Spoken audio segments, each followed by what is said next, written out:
I don't know if you have noticed, but it seems like the world is falling apart. We're facing World War III. Gas prices nationally are above $4 a gallon. It's way higher where I live. I don't know where these other people live, where this cheap gas is. But one of the very few, and I mean very few bright spots right now as far as prices is eggs. And so if you are on a budget, that means this is time for you to start thinking about breakfast for dinner as a fun concept to save money and just incorporating more eggs as the protein because the meats prices are going up like crazy. It also means that if you do the neighborly or friendly thing of bringing over a covered dish to a neighbor or a friend who's sick or stuck in bed from a surgery, then you might want to consider something that's heavily based on eggs, a breakfast item. And that's what we're going to do today. We're going to make a potato strata. So what is a strata? I've noticed that like TikTok has people calling things whatever they want. Words have meanings, and people, as a result of people not using the correct word for what they mean, I notice Gen Z doesn't know the difference between like quiche and strata and frittata. So a strata is something that is egg-based, and it may have some vegetables. Egg is the binder, and then the starch would be cut up chunks of bread, usually like French bread. And in this case, we're going to make a strata with potatoes. So I am using the Walmart Southern style hash brown. These are already cut into cubes. You can absolutely substitute that for the standard hash browns that are just like shredded. Yes, you can absolutely shred your own potatoes. It's just not worth it for me. I'm also using the beef little smokies. This is and I forgot to say I'm using a 2-pound bag, but that's not really too relevant because I'm only going to show you one portion. I'm actually going to be making many of these stratas because some of them are going to go into the freezer, but I'm only going to show you the measurements for one. The beef little smokies, I think it only comes in one size 12 ounce. If you didn't want to use the beef little smokies, you could use between 6 and 8 strips of bacon. You could also use about 12 ounces of Jimmy Dean breakfast sausage, the one that comes in the tube that's not already cooked. I'm using bell peppers. I'm using sour cream. I have butter. Now, with the, did I say whole milk? You do want whole milk. Now, for my creamier ingredient, you could either use half and half or cream cheese. I'm going to be using half and half because this is something that I already had in the fridge, and I have exactly 3/4 of a cup, and that's perfect. That's exactly how much I will need for this, and then I'll be able to get rid of this little bit of a container. But if you didn't already have half and half, feel free to use 1/2 of a block of this 8-ounce cream cheese. For our seasonings, I'm using Better Than Bouillon. I did use that in the last recipe that I made. I can't remember what I made, but I know I talked about it. We're using black pepper, Slap Ya Mama, Cajun seasoning, and some crushed red pepper flakes. We do want some cheese in here. I recommend that you look for the whole milk mozzarella cheese, not the part skim. If we're going to go ahead and eat cheese, let's just eat the whole milk cheese. It has a little bit more calories, but it's like, look, just have the good stuff if you're going to have it at all. I'm using half of this 8 ounces, and then I'm going to use half of the 8 ounces of the medium cheddar cheese. You could also do sharp. We like medium. We have some really assertive flavors going on here. So you probably don't want to do anything that is too mild, like a Swiss or a Gouda. And then if you wanted to do a variation on this, you could, instead of doing 4 ounces of straight mozz, You could do part Mott's and part Munster. You could do, instead of a full 4 ounces of cheddar, you could do part cheddar and part Gruyere. Just make sure that if you take away one or some of one, that you're kind of replacing like with like. In other words, don't take away cheddar and replace it with like a weak cheese. Gruyere is like a little bit stronger cheese. We're going to use a full 1 dozen eggs. I know it's a lot of eggs, but it is going into an entire casserole pan. We're going to be using 2 cloves of garlic, 1 small onion, and we'll also be using 3, I'm going to eyeball it, but I'm going to guess I'm probably going to use 3 to 4 strips of leeks. Now, if you've never eaten leeks, I'm amazed to find out how many American people don't, they don't know what this is in the grocery store. This was surprisingly expensive at the store. It was above $4. It's extremely annoying for something that used to be peasant food in France. If you don't want to spend that money, or you just don't, you've never eaten leeks, that's the only reason I could think of why you wouldn't want to eat leeks, because leeks are delicious. Go ahead and use 1 large onion instead of a small one. But both of these are part of the onion family. And then we're going to use 1 to 1.5 bell peppers here. As for the tools that we'll need, obviously we're going to need our casserole pan. I'm going to have a bowl to mix my stuff in, my cutting board, a knife, a spoon. I need a spoon to scoop out the better than bouillon. I'm going to have a 1 cup measuring cup, only because I break each egg into that cup and then I put it into this bowl here. It's so much easier, just in case you should get a little bit of shell, to fish out the bit of shell when it's in the small cup rather than when it's in that big old bowl. However, I will say that you see this measuring cup, this is from the dollar store. It has these sharp edges. It makes nice clean cuts of your eggs. So if you're accustomed to doing what my son does, my son is an expert cook. And I see him break the eggs on the counter. Great for him. I'm so happy for him. He never gets any shell in his eggs. But I find that when I use this nice sharp edge there of this 1 cup measuring cup, I can break it in there and the shell breaks super, super cleanly. And then I have a whisk, which I'm going to whisk up all the wet ingredients when I put them in there. I'm also going to use a skillet. And then, of course, I have my oven as a tool, I guess you could say. I'm preheating that right now to 375 degrees.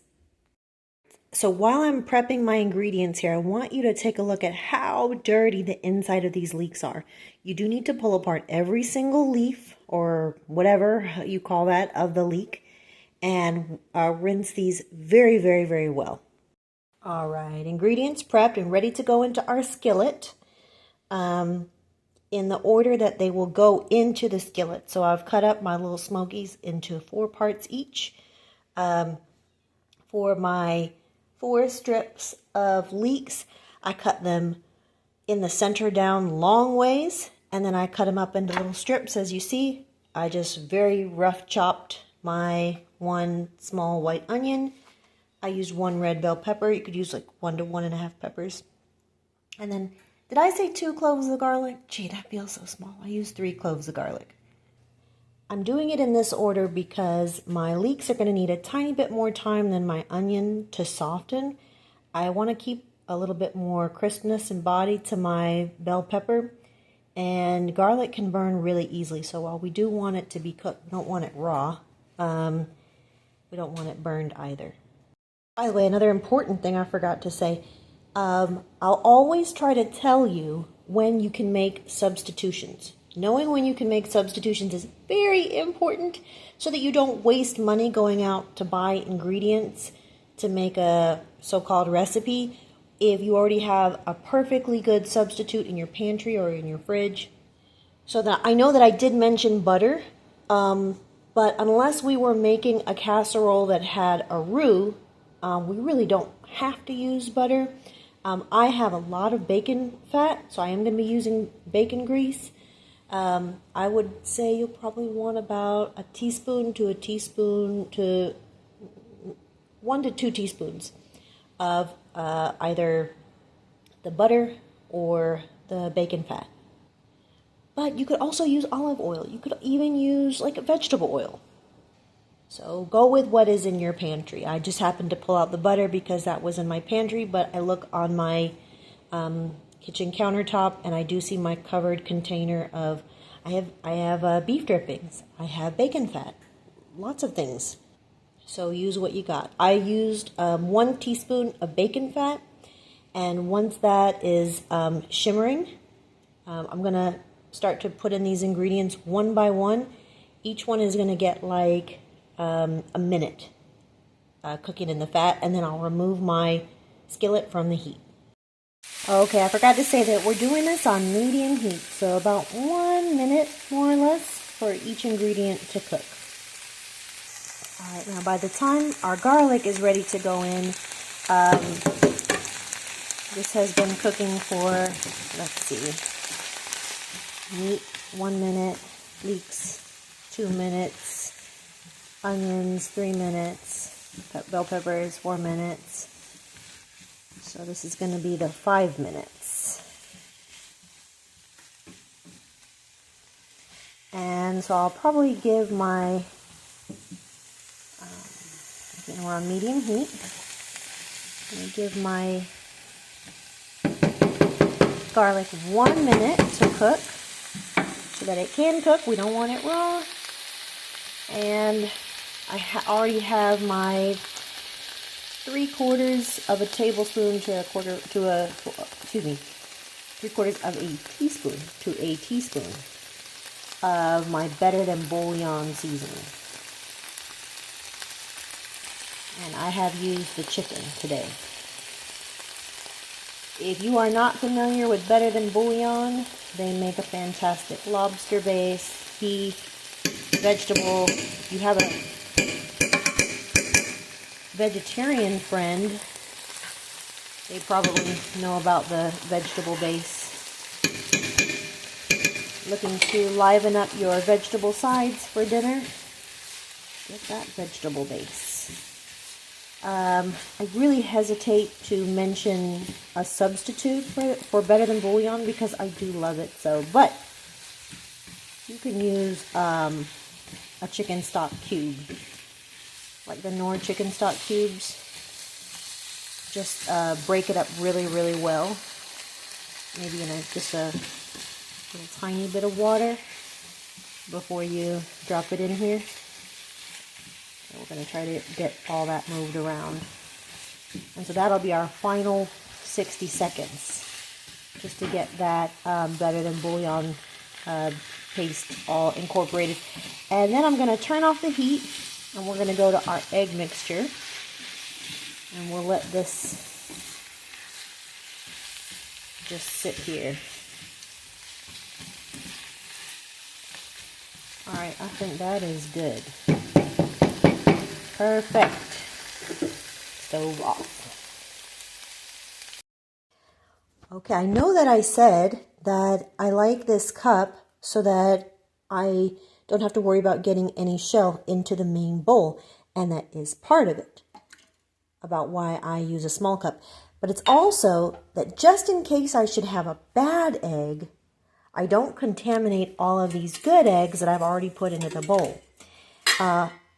If you've never had to deal with a bad egg, that's because we have an amazing modern food system delivery chain. And we have the great people in the FDA and so many different coordinating departments that protect our food supply. And they're doing their best, even though every year it seems like they're more and more underfunded. But things are going to change. And some people think regulation is so bad. I encourage you to look up the swill milk epidemic, SWILL. It wasn't that long ago that the most basic things that we ate and drank could not be trusted. And yes, Big Brother government did step in to start to protect us. Do you know why I don't buy manure for fertilizer for people I don't know? It's because if anybody has like a horse and they fed their horse hay that had been treated in a field that used glyphosate. So if you were to use fertilizer from horses that eat hay that was treated with glyphosate, you use that manure on your farm, what will happen is your tomatoes will grow to be diseased. You don't see it in all vegetables. That is, it doesn't manifest itself outwardly. But with tomatoes, it does. You can see that they are all they look like they have leprosy or something. And if that's what it does to tomatoes, I can't believe that it's only tomatoes that are affected, right? So, but the United States government they don't tell us that. And I don't know, I'm not sure if you're aware of this, but glyphosate is one of the pesticides that has been, it's had almost all of the restrictions taken off of it lately. In fact, the company that makes it, the Roundup company, they asked for crazy removal of restrictions, and the new head of the EPA actually gave them way, way, way more in relaxed restrictions than even their lobbyists were asking for. So we really have to monitor our food supply ourselves now. One of the things that you can do is just as simple as cracking your egg into a cup before you add it to all of the other eggs, just to check each egg, to see if it's bad. And if you're like so many Americans, you don't know what a bad egg looks like, don't worry. When you see one, you will know. Okay, so when it comes to our liquid, our heavy cream, half and half, milk combination, I know I said heavy cream, this was half and half. We're shooting for some combination of heavy cream and milk that equals about a cup. So I have some half and half, which is obviously half cream and half milk, and I have just scant of a cup of that. I just used not even a teaspoon of milk there, but as long as you have a cup of liquid, you're going to be good. It's going to be richer if you were to use, let's say, 3/4 of a cup of heavy whipping cream, and then 1/4 of a cup of milk. So we'll get that in there. I've used about 1/3 of this 8 ounces of sour cream. There's really not a substitute for that, other than, I guess you could use creme fraiche if you have that, but I doubt many houses just have that lying around. It's not really a substitute for that. Please don't skip that. It really does add a little extra something to this. All right, now for our cheeses, you could absolutely use a cheese grater, but I do remember that I didn't mention that before. And also, I hate washing a cheese grater. I don't know about you. They don't really get completely clean in the dishwasher. Have you noticed that? So just kind of roughly chop up your cheese. Remember the blocks of cheese we had were 8 ounces, so we're using half of those, 4 ounces of each cheese here. That goes in next. All right, next we're going to put in about 1 to 2 teaspoons of black pepper. I'm going to put in a full tablespoon of Slap Your Mama. We do have a lot of eggs here. And then I'm going to put in crushed red pepper. I don't know what to tell you. Put that in to taste. I'm probably going to put about half of a teaspoon in. It is time for our hash browns to make an appearance. And so I've just cut this bag open right out of the freezer. And I've placed the hash browns at the bottom of the pan. It's not meant to be like a very deep covering. You're going to see some spots in there. That's fine. We want a very thin layer. And I said a thin layer, even though we're not going to keep that a layer. It's just kind of for like measurement purposes. I've placed all of my ingredients from my skillet into this pan. I'm using the same spatula that I used in my skillet here. All right, now we're going to top it with our egg, milk, heavy cream, sour cream, and cheese mixture. All right, and here's how it should look. I recommend that you put a cookie sheet underneath this so that just in case there's any bubble over, it does not get on your oven. It'll also make it easier to take this out of the oven. Now, as you see, I'm using a ceramic baking dish. If you were using a metal baking dish, which is definitely what you should do if this is going over to somebody's house, as I said, remember, you're giving a gift to somebody who's ill. Dishes that go over to other people's house, you don't get them back, right? So we're going to give them something cheapy. But if it's cooked in a metal dish, it's going to cook quite a bit faster. So keep that in mind. This is going to go into that preheated 375 degree oven. I want to say 50 minutes. At no point do we cover it, so you'll be able to get a good idea by eyeballing it. Turn the light on in your oven and just get a look. You can always do the fork poke test to see if it's done. Now, another thing you can do with this is you can take this right now and you can put it into the freezer. Obviously well covered. You want to use the heavy duty aluminum foil. If you're bringing this over to a friend, you definitely want to freeze it first because you don't want to take liquid in your car or across the street to their house.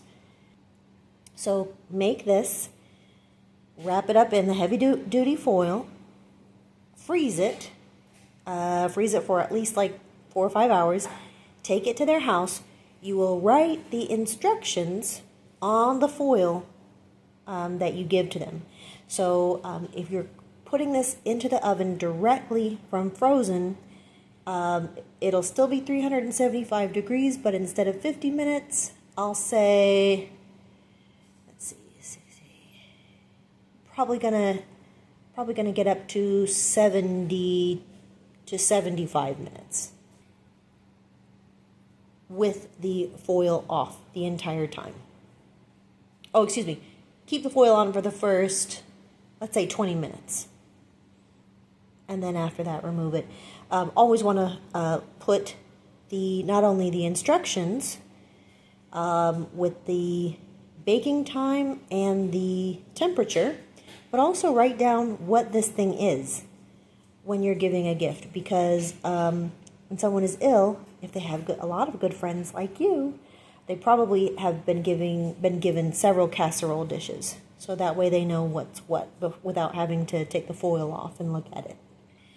All right, let's pop this in the oven. Here is our finished product, and this actually ended up taking 55 minutes in the oven.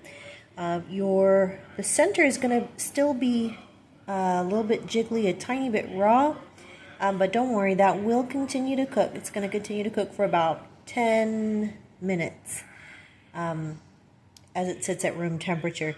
You see that the edges are golden brown. That's really what you're looking for.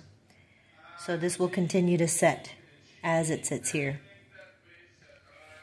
Really good. It's a great breakfast for dinner option. And as I said, eggs are a lot lower in price lately. So great way to stretch your food budget. As this cools, you could top it with maybe just a tiny bit more cheese. This also makes a great lunch option. Serve this alongside a green salad. Hope that you like it. Take care.